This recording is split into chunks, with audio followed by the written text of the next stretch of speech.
Here's some free advice from someone who's learnt 2 foreign languages and teaches 2 more. Everyone will always tell you, never mind the grammar, never mind the learning, just speak, throw your grammar book away. Okay, first we have to think about who's saying this, who's giving this brilliant advice. Oh, it's the non-professionals! Wow, how interesting. And I'm including, by the way, in my definition of non-professional, all the influencers, the YouTube gurus, the polyglots, etc. Not just the people you meet socially and who have all the advice in the world. And I know that the polyglots and the celebrity tutors all have the same narrative, learn naturally, blah blah blah, but here's a hard truth. There's a reason I'm able to find these polyglots, laugh my arse off at their French, because now they're speaking like baboons. Indeed, they don't like grammar, these YouTube gurus.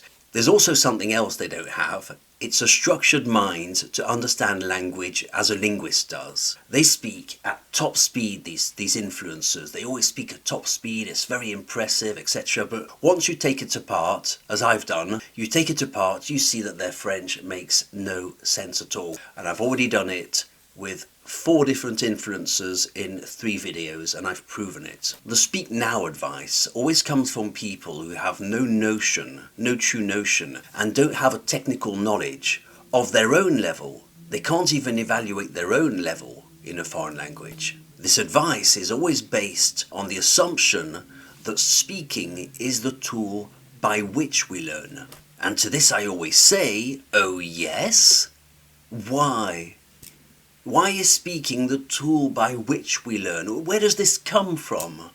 Where'd you get this from? Because I know that speaking is the manifestation in the form of sound waves of a linguistic system. I know that, so when we speak, it is the manifestation in the form of sound waves of a linguistic system that holds it together, the same way that a house is the visual manifestation of a number of engineering decisions. Do you think it's better to learn engineering first, or to first build the bridge and conclude from your success or your failure how engineering works?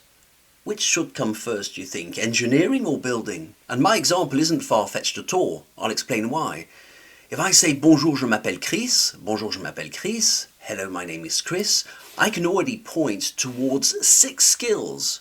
6 separate skills, 6 vowels you have to know how to pronounce in a certain way. Bonjour, je m'appelle Chris. Plus 2 syllables you have to pronounce louder. Bonjour and appel. 2 syllables, so the last syllable is louder. So that's already 8 skills in this simple sentence. 8 skills you have to control to say this sentence properly. Plus all your vowels have to be at the same volume in French. That's yet another skill in this simple sentence, bonjour, je m'appelle Chris. Now, of course, you could very well say this any way you want. You could say, bonjour, je m'appelle Chris, or you can say, bonjour, je m'appelle Chris, and repeat it many, many times as you like, until it sticks, until your bad pronunciation is really, really cemented in your mind, and you can barely correct it, even if you wanted to. That's one way of doing things. Or you could speak with a chatting partner, that's very popular also, and I'm not mocking the practice, but I'm going to demonstrate why it doesn't work. You can go on italki or Preply or something and find a chatting partner. So I'll be your chatting partner for English, right? So I'm a French person with whom you're speaking English, or you speak French, I speak English, and we're exchanging our skills. So I'm your chatting partner, and I'm going to say, hello, how are you? It is snowing outside, it's crazy today, it's so cold. Is there snow in the garden? I find it so hard to move the car, because when it's so snowy, it gets so complicated to drive the car outside. Go on, correct me. What would you say? I've just spoken English to you. What would you say? It's quite a bad accent, isn't it? And grammatically it wasn't great either. But what are you going to start with? How are you going to make me benefit from your knowledge? Well, what's the priority? What should we start with? You've heard my English. What should we start with? What did you pick up as a main problem with my English? And this short demonstration always proves it's not so easy. But maybe the assumption is that because you speak English well, your proper accent is going to somehow rub off on them. They're going to speak better English because they're exposed to your English. Frankly, do you really believe that? Do you believe this is really something that's going to happen? Because I'll tell you now, it won't happen. It's not going to happen. Now, I'm not making this video to win a debate, because I know the truth. I'm not trying to win a debate against anyone. The other day I made a video in Dutch. You saw me speak Dutch a few days ago after a 30-year break. I can still speak it. Why? Because I understand. I understand what I'm doing. If I spoke Dutch regularly, it would make me a better speaker of Dutch. But the way I would do it might be slightly different from the way you would do it, or I would benefit in a different way from speaking Dutch regularly, and I'll explain what I mean.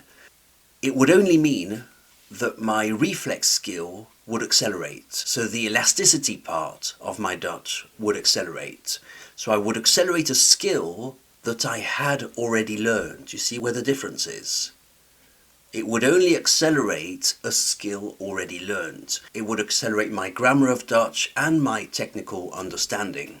But I wouldn't use these Dutch chatting sessions to make my Dutch better, whatever that means. I would know exactly what I'm trying to improve. By chatting in Dutch regularly, I would produce faster the technical side of Dutch I had already learned. But speaking as such is not going to make me learn Dutch. One very last thing before I sign off. In French, you might know, there are 7 main verbs that you can't use in the passive. It's very interesting. You just can't passivize these 7 verbs. You can in English, but you can't in French. How many years do you think, or months, how many years or months do you think it would take you before you encounter them, understand what you're seeing or hearing, and turning this observation into a rule? How much time do you think it will take you? What about the placement of pronouns? As soon as we have a modal verb in French, the pronoun goes after it and not before, so it's not the usual rule. How does that work in the past conditional then? Frankly, we're between friends here. Save yourself some time, save yourself years. This is free advice. Stop speaking a foreign language at all costs.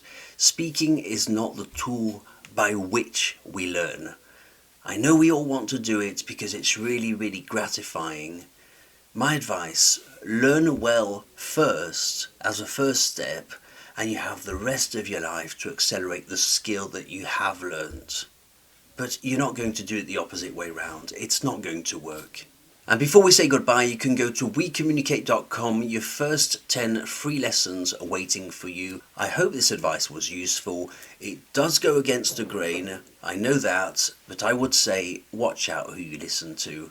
Chances are they're not true professionals. I'm Chris from We Communicate. See you soon. Bye.